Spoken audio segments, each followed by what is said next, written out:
O introito da missa de hoje nos diz: recebemos, ó Deus, a vossa misericórdia no meio do vosso templo. A vossa glória, ó Deus, chega com o vosso nome até os confins da terra, porque a vossa direita está cheia de justiça. Grande é o Senhor e infinitamente digno de louvor na cidade de nosso Deus e no Monte Santo. A oração coleta do domingo nos diz: dai-nos, Senhor, nós vos suplicamos a graça de pensar e de agir sempre com justiça, para que, não podendo existir sem vós, vivamos conformes com a vossa vontade. A oração, a epístola de São Paulo aos Romanos, e nos diz: irmãos, não somos devedores à carne para que vivamos segundo a carne, porque se viverdes segundo a carne, morrereis, mas se pelo Espírito fizerdes morrer as obras da carne, vivereis, porque tudo aquele que são conduzidos pelo Espírito de Deus são filhos de Deus. Porque vós não recebestes o espírito de escravidão, mas para estardes novamente com temor, mas recebeste o espírito de adoção de filhos, mercê do qual clamamos dizendo: Abba, Pai. Porque o mesmo Espírito dá testemunho do nosso espírito de que somos filhos de Deus. E se somos filhos de Deus, também somos herdeiros, herdeiros de Deus e co-herdeiros de Cristo. O gradual sede para mim um Deus de proteção e um lugar de abrigo. Salvai-me, esperei em vós, Senhor, e não serei confundido para sempre. Aleluia, aleluia, grande o Senhor e muito digno de louvor na cidade do nosso Deus e no Monte Santo. Aleluia. Em pé. O Santo Evangelho é segundo São Lucas. Naquele tempo disse Jesus a seus discípulos: esta parábola: havia um homem rico que tinha um feitor.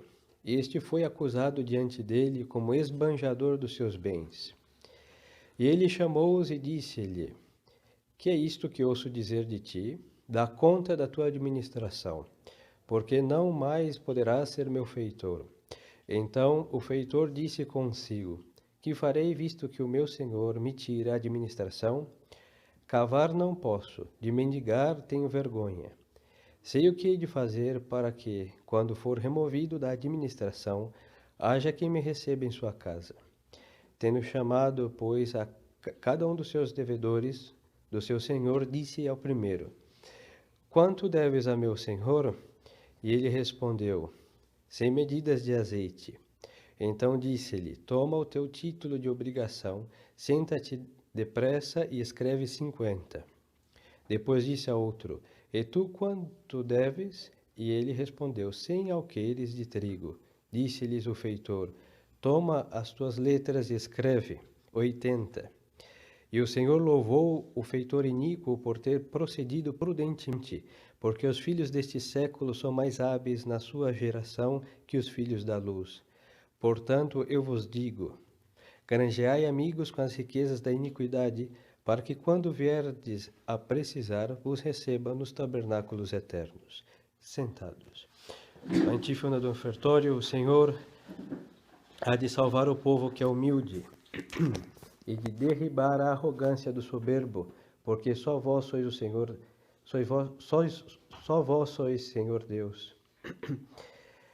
E a secreta: dignai-vos aceitar, Senhor, os dons que vos oferecemos depois de haverdes recebido da vossa generosidade, e fazei que, mediante a vossa graça, esses santos mistérios nos santifiquem na vida presente e nos conduz às alegrias às alegrias eternas. A antífona de comunhão: provai e vede que o Senhor é bom, feliz o homem que espera nele. E a oração depois da comunhão: que este divino mistério, Senhor, nos renove a alma e o corpo, a fim de sentirmos o efeito do sacrifício que celebramos. Em nome do Pai, do Filho e do Espírito Santo. Amém. Ave Maria, cheia de graça, o Senhor é convosco. Bendita sois vós entre as mulheres, e bendito é o fruto do vosso ventre, Jesus. Santa Maria, Mãe de Deus, rogai por nós, pecadores, agora e na hora de nossa morte. Amém. Ave Maria, cheia de graça, o Senhor é convosco. Bendita sois vós entre as mulheres, e bendito é o fruto do vosso ventre, Jesus. Santa Maria, Mãe de Deus, rogai por nós, pecadores, nossa morte. Amém. Ave Maria, cheia de graça, o Senhor é convosco. Bendita sois vós entre as mulheres, e bendito é o fruto do vosso ventre, Jesus. Santa Maria, Mãe de Deus, rogai por nós, pecadores, agora e na hora de nossa morte. Amém. Nossa Senhora do Santíssimo Rosário, São José, São Domingos de Gusmão, em nome do Pai, do Filho e do Espírito Santo. Amém. Louvado seja nosso Senhor Jesus Cristo. Queridos fiéis, o Evangelho de hoje é muito enigmático, porque nós vemos este feitor, este Senhor administrador dos bens, ele cometeu uma injustiça, porque alguém devia 100, ele manda anotar, diga 50, outro tanto, ponha 80, e ele foi louvado, é uma parábola, é uma história, mas ele foi louvado por nosso Senhor, por ele ter sido não iníquo, não, mas ter sido prudente. Nosso Senhor, antes de terminar essa parábola com aquela frase mais enigmática, ele vai dizer assim, que os filhos desse século são mais prudentes que os filhos da luz. E é isso que nosso Senhor está louvando. E é incrível, porque quem conta essa parábola é nosso Senhor, que veio reunir os filhos da luz, e ele vai dizer que os seus não são tão prudentes como aqueles que servem o demônio. Uma coisa incrível. Então vamos considerar um pouco esta realidade, porque esta realidade é a causa da consequência da degradação dos bons. E é a causa que dela emana a consequência da perseverança dos maus. E por isso, neste lado, tanto na nossa vida, nas nossas lutas pessoais como sociais, entre o bem e o mal, nós vamos ver que os bons realmente, arrefecendo na sua bondade, no seu fervor, os maus sempre superam e nos seduzem e nos arrastam, e toda a bondade vem a sucumbir. Nosso Senhor dizia em outro evangelho, em outra ocasião, que nós devemos ser simples como as pombas e ser prudente como as serpentes. É uma primeira invitação, um convite de Deus, nosso Senhor, a termos uma simplicidade, porque essa simplicidade é uma transparência sincera, simples. Por outro lado, não ser ingênuos. Ingênuo é uma pessoa inocente, mas que ela é um pouco boba, não? Então, nosso Senhor mostra a simplicidade da pomba, mas ela é boba. Então, não sejam bobos como ela, sejam prudentes como a serpente, que está tudo premeditado, antes de dar o bote ela vai, não?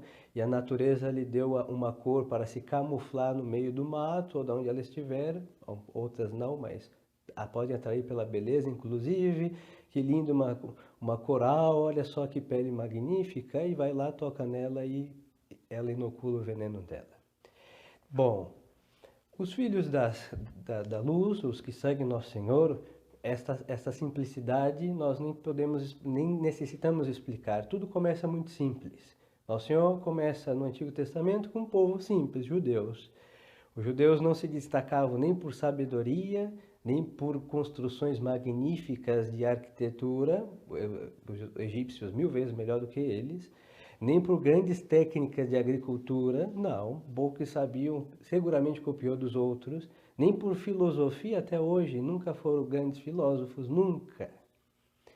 Historiadores tampouco, observadores de astronomia muito menos, e nosso Senhor escolhe aquele povo. Ao redor tinham persas, egípcios, gente muito culta e muito mais desenvolvida do que eles, pois não foram escolhidos por Deus. Lhes dá profetas que tampouco eram os mais ilustres, eram almas simples. Moisés, gago, e é o condutor de Israel.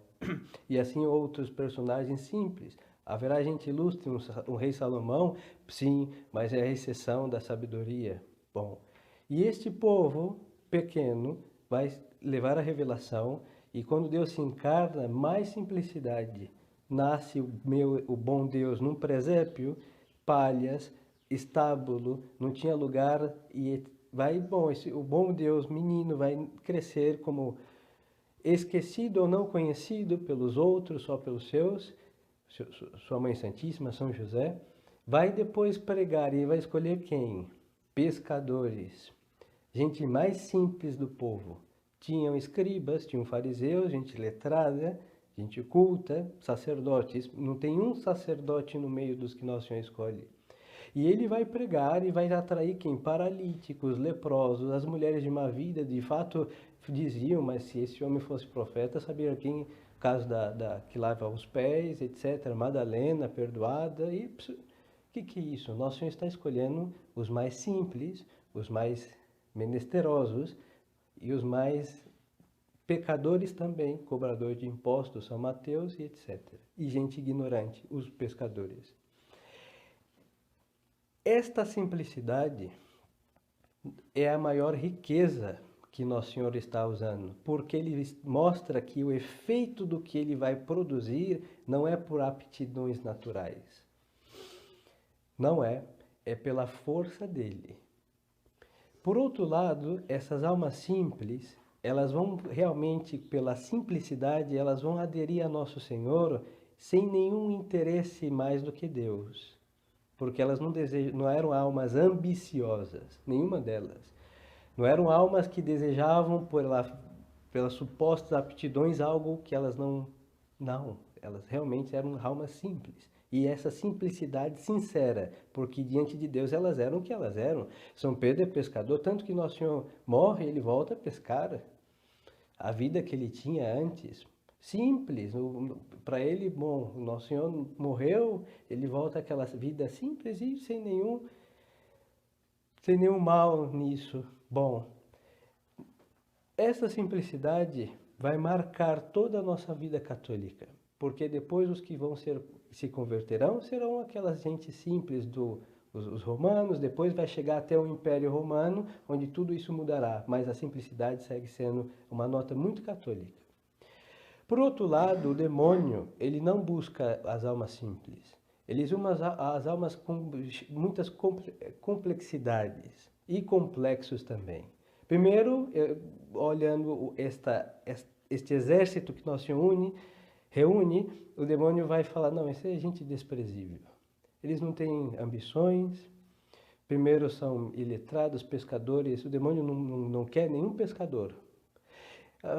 Por isso ele escolhe o Egito com seus ídolos, os persas também com a sua crueldade singular. Talvez os chineses tenham conseguido se assemelhar aos persas na crueldade enquanto torturas e uma sanguinolência impressionante. E vai escolher outros povos vizinhos, justamente pelas aptidões, e ele vai fazer o quê? São aptidões, tirando a crueldade dos persas, nobres? Sim, são nobres, mas pela nobreza delas que o demônio vai pescá-los. Nosso Senhor nos pesca pelas nossas misérias, pela nossa pobreza, pela nossa simplicidade. E o demônio vai ser pela nossa arrogância, pelos 7 pecados capitais, nosso orgulho, a ira, a carne, etc. Dentro destes 2 pescadores, Nosso Senhor vai enriquecer a simplicidade das almas, mas não vai tirar a simplicidade delas. O demônio vai aumentar a arrogância dos seus e ele vai extirpar qualquer possibilidade de simplicidade.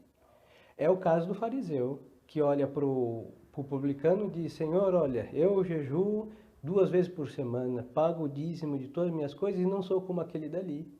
Esta alma realmente está do jeito que o demônio gosta. Faz coisas boas, coisas nobres, atos de religião, mas só que ele é totalmente soberbo. Ele usa as coisas de Deus, nobilíssimas, para ficar mais enfermo ainda. E o publicano, que nem se atrevia a olhar para o céu, dizia, Senhor, tem piedade de mim porque eu sou um pecador. E essa é a condição de todos nós que aqui estamos.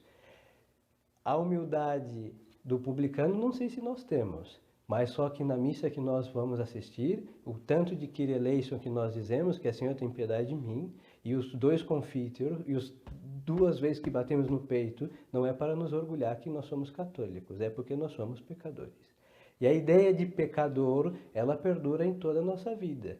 As inúmeras confissões, as inúmeras práticas que nos levam ao arrependimento. Pois bem, No simples, tem um problema. O simples, se ele não está em sinceridade, que vem a ser a simplicidade com humildade, ele vai ser um pior do que o soberbo, pior do que aqueles que o demônio escolheu. Por quê? Porque aquele simples, ele vai usar a sua simplicidade para uma fachada católica, mas por dentro ele é igual àqueles que Deus realmente rejeita. Rejeita porque eles não querem ser de Deus, nosso Senhor. Essa vai ser sempre a grande luta do católico. Eles vão olhar, já no Antigo Testamento, com os judeus, eles olhavam para os povos vizinhos e ficavam com receio, mas nós não somos como aqueles. Ter vergonha da sua simplicidade, ter vergonha da sua religião. Neles tem 20 deuses, nós temos só um. Ter vergonha do seu único Deus, que é o único verdadeiro. Querer a quantidade de coisa, a exuberância na sua simplicidade, que acaba desfigurando e fazendo com que seja desagradável aos olhos de Deus. Em outras palavras, isso nós podemos entender quando nós queremos ser mundanos e ao mesmo tempo queremos ser católicos. Em outras palavras, vem a ser isso. Nosso Senhor vai louvar aquela prudência. O que vai acontecer? Estas almas simples, elas são inconsequentes, elas são incoerentes e elas não são isso por serem simples, mas é porque quando entra um espírito alheio à sua simplicidade, que é o espírito do mundo, essas almas ficam realmente imprudentes. Se a nossa prudência parte do que nós somos, essas almas simples verão, olha, nós não temos absolutamente nada que agrade a Deus, e Deus se agradou de nós, de nossas misérias, então nós não devemos nada mais que andar com santo temor de Deus.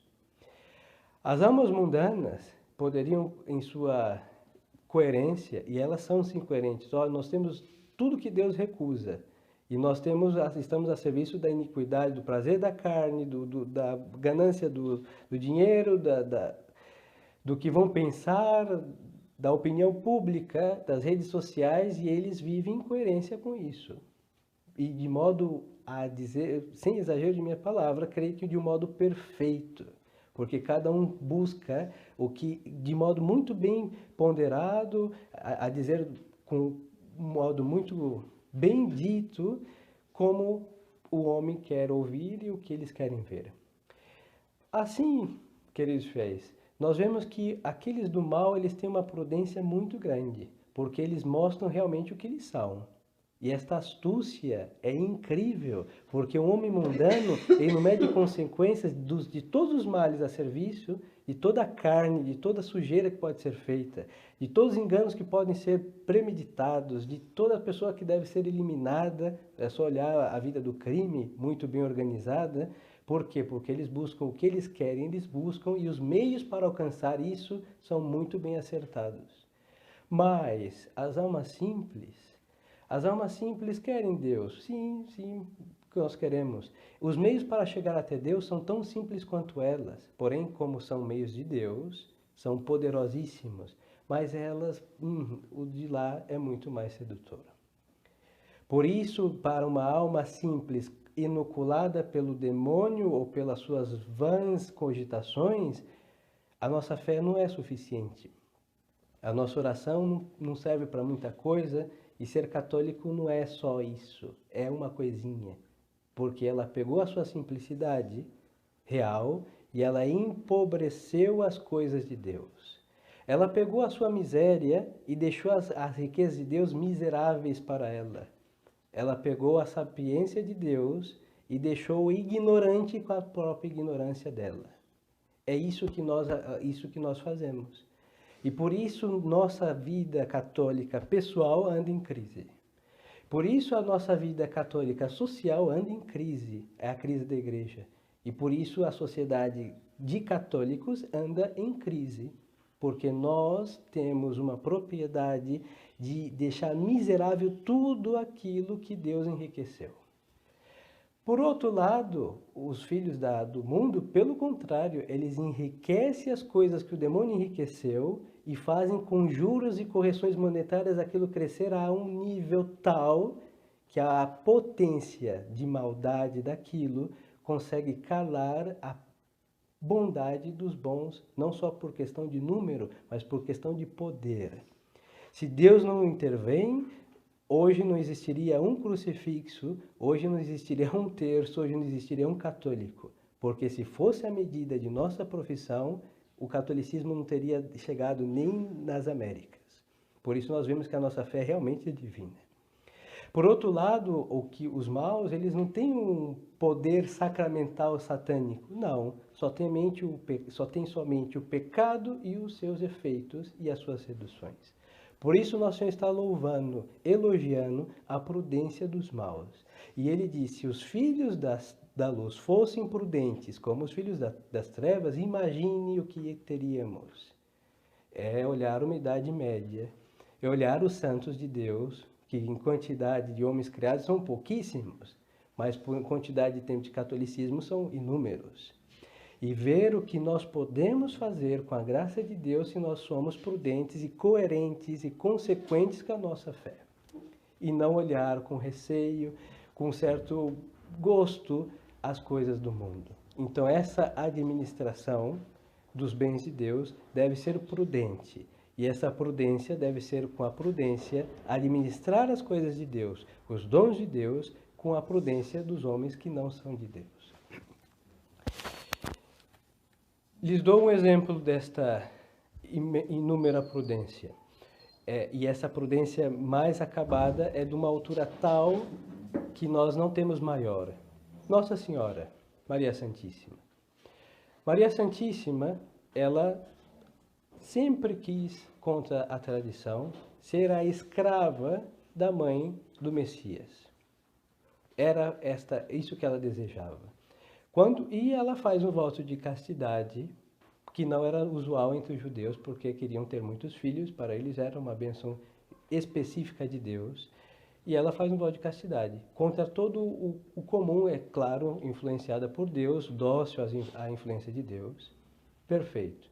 Então, quero ser escrava da mãe do Messias. Esse era o santo desejo de Maria Santíssima. Quando lhe aparece um anjo, Maria Santíssima, São Gabriel, Maria Santíssima pergunta, ele fala, não, vai conceber, dará à luz a mãe do Messias, eu quero ser escrava dela. Ele pergunta, como vai ser isso? Como isso vai acontecer? E o anjo diz, a virtude do Altíssimo te cobrirá com a sua sombra, o santo gerado será chamado Filho de Deus, e eu vou lhe dar um sinal, Isabel, sua prima, velha, idosa, não, ela concebeu um filho, 6º mês, estéril, mãe, e aí Maria Santíssima vê, olha, o anjo diz, são coisas diferentes dos meus desejos. Quem pode mudar os desejos retos do homem só pode ser Deus, por algo muito melhor. Se os nossos desejos são mudados por coisas inferiores, não vem de Deus. Deus nunca é um empobrecedor de almas, nunca. Se nós almejamos algo nobilíssimo e mudamos para algo inferior, ou é nosso espírito humano, ou é o demônio. Então Nossa Senhora diz, bom, e se subimos a algo mais, ou a nossa ambição espiritual, ou Deus que diz, meu filho, peça mais e lhe darei mais. Ela queria ser escrava da mãe do Messias. Vou ser mãe do Messias. Há uma infinidade de diferença de escrava a mãe. Mas Deus tinha aceitado o seu santo voto, seu santo desejo, e ela tem um sinal. A minha prima estéril é mãe. Só Deus pode fazer um milagre desse. Logo ela vê com prudência que aquilo era de Deus e ela diz, eis a escrava. Da mãe do Messias? Não, do Senhor. Ela muda a escravidão dela, que seria a mãe do Messias, como ela vai ser mãe do Messias, a Deus. Mas por que ela mudou? Porque ela tem certeza com fatos que o anjo lhe disse que aquilo assim deveria ser, porque havia um milagre de Deus. A prudência de Maria Santíssima é imensa. E graças àquela prudência e aquele sim que ela disse, acontece a encarnação, mas este pensar, ponderar, analisar, pesquisar, comprovar, um homem simples normalmente não faz, porque ele é impetuoso, ele não é racional, e nós sabemos que o pensar não vai contra os planos de Deus. Deus criou animais racionais, mas todas essas dificuldades de analisar as coisas é por quê? Porque o homem simples às vezes é muito carnal, é muito superficial. Mas a simplicidade nobre, que é totalmente agradável aos olhos de Deus, como no caso de Maria Santíssima, uma alma simples, sem complexidade e a mais perfeita que saiu das mãos de Deus depois da alma humana de Nosso Senhor, Maria Santíssima. E esta prudência marca uma geração dos filhos de Deus. E esta prudência marca uma santidade imensa e inalcançável. E essa santidade marca os filhos de Maria Santíssima devem ser prudentes. E essa prudência não chega aos pés dos filhos das trevas, por prudente que eles tenham sido. Então aqui está o grande segredo de praticar essa virtude. E não acreditar em qualquer coisa, e nem tudo que reluzir, acreditar que realmente é ouro, nem tudo que aparece realmente vem do céu. Maria Santíssima pede provas ao anjo, e ele lhe dá, e bom, tem coisas que só Deus pode fazer. E se só Deus pode fazer e fez, é de Deus. Então ter esta astúcia e analisar as coisas, e quando ver a digital de Deus, acreditar nelas. Isso fará com que realmente a alma prudente, na sua prudência, tenha a solução para as suas dificuldades. Porque sem a prudência, sem essa virtude, não dá para viver segundo Deus. Da mesma forma que essa prudência é viciada, os mundanos não podem viver segundo a carne, não podem viver segundo as suas ambições. É impossível, porque a prudência, queridos fiéis, é uma virtude, falando da prudência como tal, que nos faz partir de coisas muito universais, genéricas, a uma coisa muito precisa e acertada, e com este acerto harmonioso. Assim sendo, nós não podemos viver como católicos sem a prudência. Porque nós temos na nossa cabeça toda a teoria o que é ser católico, todos nós sabemos. Mas agora, como ser um filho católico, eu preciso da prudência. Como vou ser uma esposa católica, preciso da prudência. Como ser um homem católico como esposo, preciso da prudência. Como ser um profissional católico, preciso da prudência. E como ser tal coisa, e sendo católico, preciso da prudência, porque do universal, do genérico, ela fará com que na prática seja possível e eficaz fazer tal ou qual coisa. Isso não só segundo a nossa fé, mas segundo qualquer outra ação humana. Porque sem a prudência, as ações humanas, elas acabam se perdendo, todas elas. Então, peçamos a Deus, nosso Senhor, esse espírito de prudência e esse espírito de prudência dos mundanos, que eles são muito prudentes, como nosso Senhor acaba de mostrar na parábola. Porque se nós temos a prudência dos mundanos e vivemos segundo Deus, a consequência prática disso é ser um santo. E a santidade que sai disso é uma santidade imensa. Não é uma santidade de entrar no céu porque passamos pela porta do céu e ficar do lado de dentro. Não, é uma santidade, um santo à altura, talhado pela mão de Deus com perfeições divinas. Mais do que chegar no purgatório e se salvar depois de 3.000 anos de chamas, é mais que isso. É ganhar um céu de verdade, com virtudes, com chegar lá ferido, chegar lá porque lutou e venceu. Então, pedir essa graça ao nosso Senhor, e somente podemos alcançar essa graça com a simplicidade das pombas, mas com a prudência da serpente, com a astúcia dos filhos das trevas, sendo filhos da luz, filhos de Deus. Caso contrário, não poderemos alcançar e seria vã a prática da nossa religião. Em nome do Pai, do Filho e do Espírito Santo. Amém. Louvado seja nosso Senhor Jesus Cristo.